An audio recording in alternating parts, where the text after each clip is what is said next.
Aguilar. Ako naman si Jeneline Lagunero. Ako naman si Ashley Silak.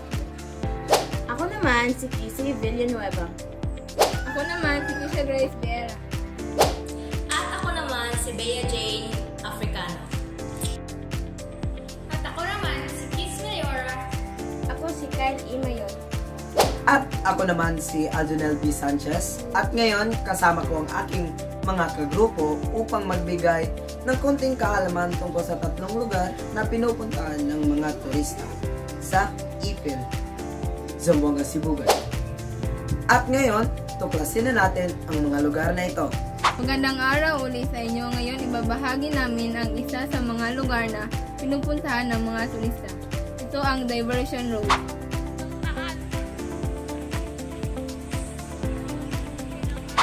Ang Diversion Road sa Zamboanga, Sibugay ay isang kalsada bilang popular na lugar para sa mga residente na magpahinga at mag-relax. Ito ay naging sikat na lugar sa mga lokal na turista. Ito ay simbolo ng paglago ng ekonomiya. Ang pagbabago ng Ipil Diversion Road ay nagpapakita ng kahalagahan ng kalsada. Ito ay nanatiling magandang lugar para sa mga dumadayong turista.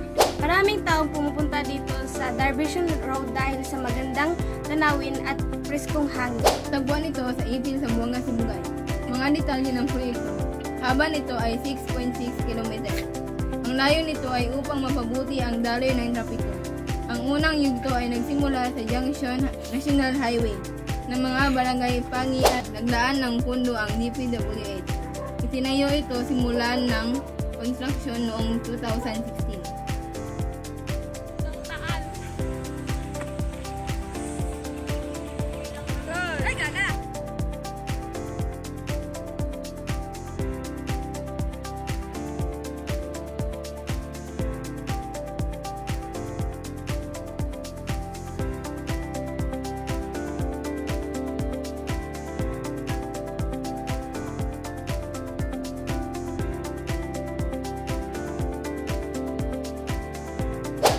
At yun na nga ang unang lugar na napagkasunduan ng aming grupo upang ibahagi sa inyo.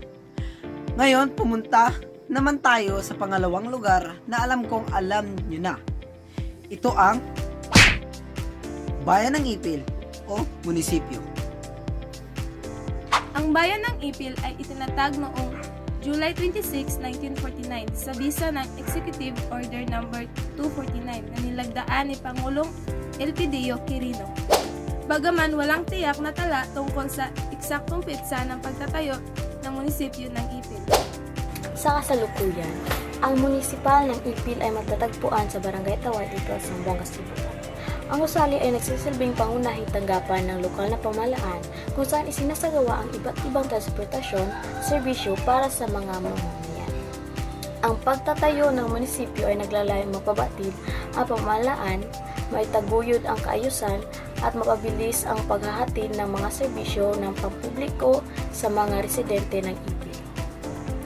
Ito rin ay sumasailalim sa pagsusumikap ng pamahalaan na paunlarin ang mga lokalidad at tugunan ang pangangailangan ng mga mamamayan sa pamamagitan ng pagpapatayo ng istruktura, pasilidad na magpadali sa kanilang pang-araw-araw na kabuhayan.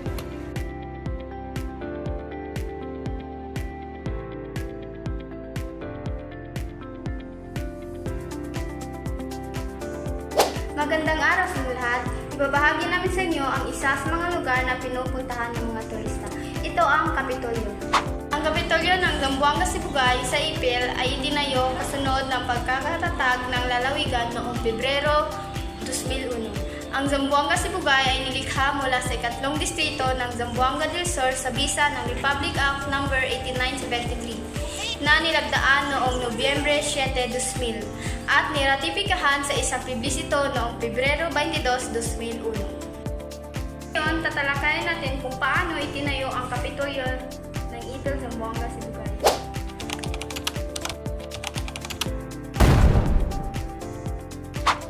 Ang una, pundo at suporta. Ang pundo para sa pagtayo ng Kapitolyo ay nagmula sa gobyerno at iba pang lokal na unit ng pamahalaan.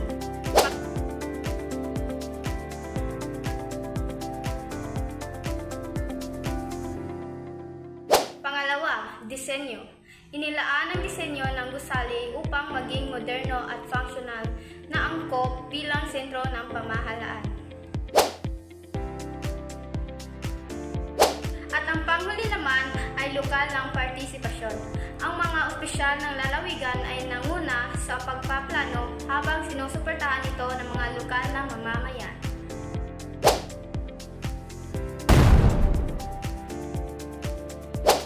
Ngayon, tatalakayin natin kung bakit itinayo ang Kapitolyo. Unang-una, sentro ng pamamahala upang magbigay ng permanenteng tahanan para sa mga tanggapan ng pamahalaang panlalawigan. Pangalawa, pagpapadali ng serbisyo para mas mabilis at epektibong maihatid ang serbisyo sa mga pamamayaan ng Zamboanga, Sibugay. Pangatlo, simbolo ng pagkakilanlan.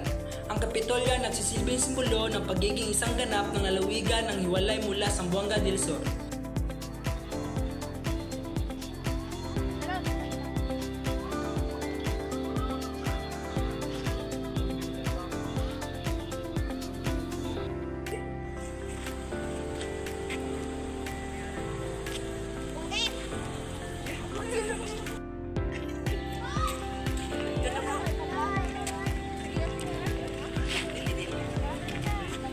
Dapat naman gulputan rin sa ito.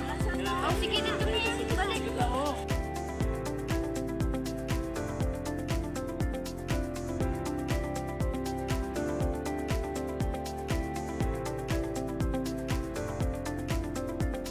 Magandang araw sa lahat. So ngayon, tatalakayin natin ang Don Andres Ipil sa Zamboanga Sibugay Elementary School, kung kailan ito itinayo, paano at bakit.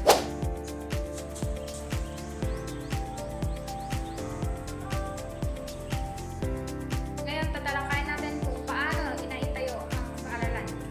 Karaniwang tinayo ang pampublikong paaralan tulad nito sa pamagitan ng suporta mula sa lokal na pamahalaan at ng Department of Education. Kadalasang may tulong mula sa komunidad. Ang mga lupa at pondo ay maaaring galing sa donasyon ng gobyerno o mga pampublikong individual. Unahing layunin ng pagtatayo ng paaralan ay upang bigyan ng dekalidad na edukasyon ang mga kabataang residente ng lugar, lalo na sa mga malalayong lugar tulad ng Zamboanga, Sibugay, na naglalayong pagbutihin ang mga literacy at oportunidad para sa mas maayos na kinabukasan.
Yes, I knew the wonder when Christ the child was born.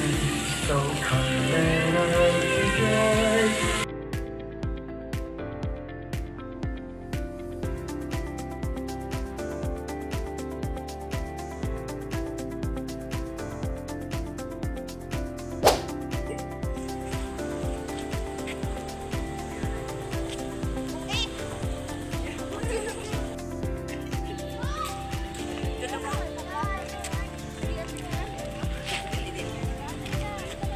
Dapat naman gulputan rin sa ito.